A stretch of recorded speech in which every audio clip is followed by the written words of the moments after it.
Hello. আসসালামু আলাইকুম। আচ্ছা, আমি এখন কিছু বলি। বলেন। তোমার সন্তান তো তোমার কাবিলে তোমার সন্তান, তাই না? বুঝলাম না। হ্যালো। তোমার কাবি তোমার সন্তানকে ফেরত দিতে হবে, এই তো নাকি? হ্যাঁ, ওইটাই। আমার সন্তানের জন্য আমি সবকিছু করতে পারি।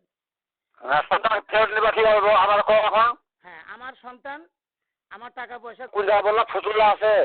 জি, ফতুল্লা থানার পিছনে আছে। তোমার সন্তানকে ফেরত দিয়ে দেবো, আমি যাই ভিতরে পরে যাই আমি। যান। আমার ঠিকানা দেন। হ্যাঁ, হ্যাঁ। ঠিকানা তো দিলাম। শোনো, আমি একটা কথা বলি, যেটা বলি আমি যেটা পারবো সেটা বলবো, তুই সরাসরি, ঠিক আছে? বলেন। হ্যালো। বলেন। মেয়ে তো আমার ভাইরাস, মেয়ে তো চলে গেছে, মেয়ের হিসাব কিতাব বাপ। বাস। আমিও কোনো, আপনিও কোনো করতে পারেন নাই, আমিও কোনো করতে পারবো না। না। মানে বিষয়টা হচ্ছে আপনার সন্তানকে আমি ফেরত দিব, যদি ও ওখানে পাই আমি, ঠিক আছে? হ্যাঁ।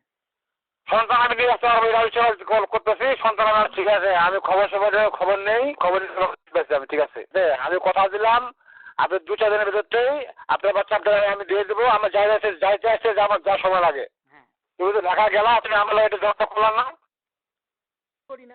তুমি আমার সাথে কথা বলছো, যোগাযোগ করছো, আমি জানি না। তুমি যদি বলতে যে তোমার মেয়ের সাথে যোগাযোগ করছো, মুখটা ঠিক আছে, যে চল আমি যাই, আমি অবশ্যই যেতাম। আর যাই হোক, বেশি কথা বলে লাভ নেই, কাজের কথা বলি, ঠিক আছে? বলেন। আপনি আমাকে 3 দিন সময় দেন, 3 দিনের ভিতরে আপনাকে পৌঁছায় দেবো ইনশাল্লাহ, আমি কথা দিলাম। কথা তো। যদি ওই ঠিকানা, যে ঠিকানাটা বলছেন আপনি, ঠিক আছে? না, কথা তো